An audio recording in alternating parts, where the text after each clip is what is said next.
Hello guys, কেমন আছেন? আজকে আরেকটা ভিডিও বানাবো আমরা। বাসার থেকে বাইরে যাচ্ছি।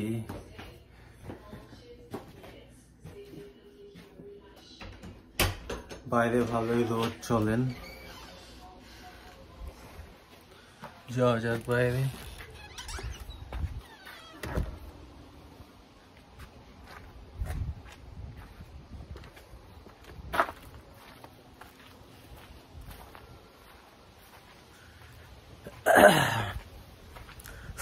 আজকে আমরা কথা বলবো ইউএসএ আর কানাডার ইমিগ্রেশন নিয়ে। অ্যাকচুয়ালি কিভাবে আপনি ইউএসএ বা কানাডাতে পার্মানেন্ট রেসিডেন্সি পেতে পারেন, এই ব্যাপারে আমার যে ধারণা আছে এগুলো নিয়ে আজকে আমি কথা বলবো। ইউএসএ, আমি নিজে ইউএসএতে 11 বছরের মতো ছিলাম। সেখানে আমার অনেক বছর থাকার অভিজ্ঞতা, কিন্তু আমি গ্রিন কার্ডের জন্য কখনো অ্যাপ্লাই করি নাই। অ্যাকচুয়ালি আমি লাস্টে যখন ওহাইওতে ছিলাম তখন গ্রিন কার্ডের জন্য অ্যাপ্লাইয়ের জন্য আমি চিন্তাভাবনা করেছিলাম, কিন্তু জিনিসটার আলটিমেটলি করা হয় নাই। কারণ আমি আপনাদেরকে জিনিসটা পুরোপুরি ব্যাখ্যা করে বলতেছি। ইউএসএ গ্রিন কার্ডের জন্য এখানে কতগুলা ব্যাপার আছে। সেটা হচ্ছে যে আপনার বর্তমানে বাংলাদেশ থেকে ডিবি ভিসা, যেটা ডাইভার্সিটি ভিসা, সেটা বন্ধ। আপনি সরাসরি বাংলাদেশ থেকে ইউএসএতে পার্মানেন্ট রেসিডেন্সি নিয়ে যাবেন, এটা পসিবল না।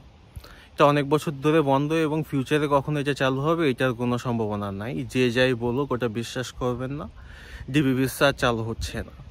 এখন ডিবি ভিসার বাইরে ইউএসএতে আপনি যদি পার্মানেন্ট রেসিডেন্সি পেতে চান, ইউএস সিটিজেন বা পার্মানেন্ট রেসিডেন্ট এমন কাউকে বিয়ে করতে পারেন। That's a very good option.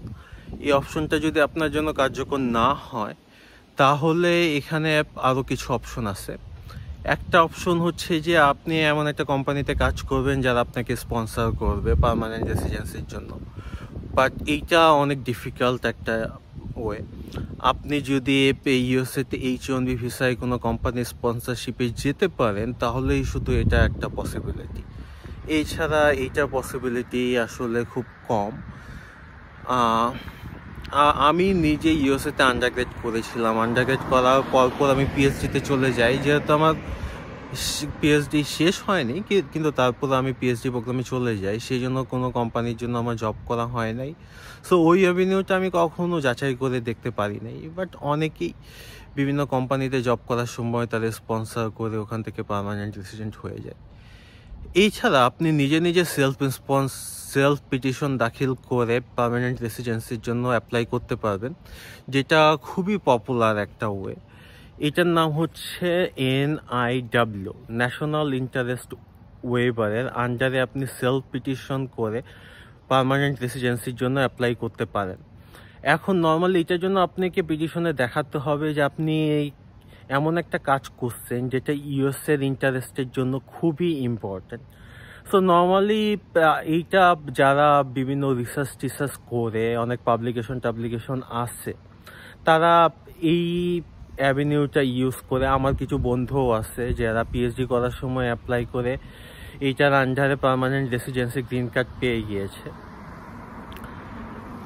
কিন্তু আমি নিজে এটা কেন করতে পারি না, এইটার কোশ্চেন অ্যান্সার আপনাকে দিব। কারণ আমি ইউএসএতে আমি লাস্টে যখন ওহাইওতে ছিলাম তখন মানে still by then I only had one publication. আমার যেহেতু মাত্র একটা পাবলিকেশন ছিল, সেটা নিয়ে আসলে খুব চ্যালেঞ্জিং হয়ে যায় পিটিশনটা দাখিল করে অ্যাপ্রুভ করা। আপনার যদি 10-12টা পাবলিকেশন থাকে এবং পাবলিকেশনে যথেষ্ট পরিমাণে সাইটেশন থাকে, তাহলে আপনার এটা মানে আপনাকে পিটিশনে দেখাতে হবে যে আপনি একজন অ্যাক্টিভ সায়েন্টিস্ট এবং আপনার রিসার্চ কাজ বিভিন্ন সবাই ইউজ করতেছে, আপনি খুব প্রমিনেন্ট একজন এস্টাবলিশড পারসন আপনার ফিল্ডে। কিন্তু তারপরও মানে বিশেষ করে গত 10 বছরে এই ট্রাম্পের আমল আসার আগে যেইভাবে আসলে অনেক ইজিলি মানুষ পেয়ে গেছে, কারো যদি ভায়াবল কেস ছিল তাকেই দিয়ে দিছে। ট্রাম্পের এই সময়ে এখন হয়তো এটা পসিবল না, সেই জন্য আমি নিজেও চিন্তা করছি না অ্যাপ্লাই করার জন্য, নাহলে আমি কানাডা থেকেই অ্যাপ্লাই করার চিন্তা ভাবনা করছিলাম। অ্যাকচুয়ালি একটা ফার্মের সাথে আমি কন্ট্রাক্টও করছিলাম, বাট আলটিমেটলি আমি পিছু হেঁটে যাই, কারণ ট্রাম্পের বর্তমানে যে সিচুয়েশন তৈরি করছি ইউএসএতে, সেটা দেখে আমি আর সাহস পাই নাই এখন এই টাকা খরচ করে এনআইডব্লিউর আন্ডারে পিটিশন করে জিনিসটা করার। এখন আমার প্ল্যান হচ্ছে পিএইচডি শেষ করার পরে আমি হয়তোবা 29-এ যখন ট্রাম্প থাকবে না তখন একটা ট্রাই করতে পারি, দেখা যাক। বাট এইটা হচ্ছে একটা পপুলার ওয়ে, এনআইডব্লিউর আন্ডারে সেলফ পিটিশন করে আপনি চাইলেই আমেরিকার গ্রিন কার্ডের জন্য অ্যাপ্লাই করতে পারেন, এবং অনেক মানুষ অতীতে করেছে এবং এখন অত বেশি করছে নাকি জানি না, বাট ফিউচারে আবার করবে শিওর। এখন এইটা গেল ইউএসএ। এখন আসুন আমরা কানাডা নিয়ে কথা বলি। এখন কানাডাতে আপনার ডাইভার্সিটি ভিসা না থাকলেও সেখানে এক্সপ্রেস এন্ট্রি নামে একটা জিনিস আছে, সেটা নিয়ে আপনি যদি বাংলাদেশে আপনি 2 বছরের ওয়ার্ক এক্সপিরিয়েন্স থাকেন এবং IELTS জেনারেল এক্সামে ভালো একটা স্কোর করেন, তাহলেই আপনি এক্সপ্রেস এন্ট্রির জন্য অ্যাপ্লাই করে পেয়ে যাওয়ার একটা সম্ভাবনা থাকবে। আমার অনেক বন্ধুবান্ধব আছে এইভাবে, তারা বাংলাদেশে জব করে কানাডাতে এসেছে এবং এটা খুব আনকমন না, অনেকেই এইভাবে আসছে।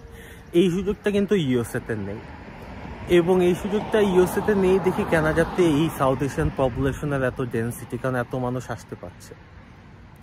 আর এছাড়া আপনি যদি এখানে লেখাপড়া করতে আসেন, লেখাপড়া করার পরে আপনি 1-2 বছর জব এক্সপিরিয়েন্স গ্যাদার করে আপনার ইনাফ এক্সপিরিয়েন্স পয়েন্ট যখন হবে, তখন একটা ডিফারেন্ট ক্যাটাগরি, সেটা হচ্ছে যে কানাডিয়ান এক্সপিরিয়েন্স ক্লাস।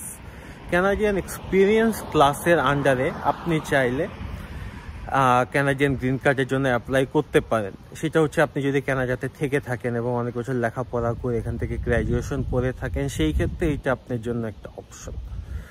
সো আমার ক্ষেত্রে হয়তো আমি যদি কানাডার গ্রিন কার্ডের জন্য অ্যাপ্লাই করি, আমি কানাডিয়ান এক্সপিরিয়েন্স ক্লাসের আন্ডারে অ্যাপ্লাই করব, এবং এটার জন্য আমার একটু ওয়েট করতে হবে, কারণ আমার পিএইচডি শেষ করতেই আরও 3-4 বছর লাগবে, তারপরে 1-2 বছর জব করে তারপরে করতে হবে।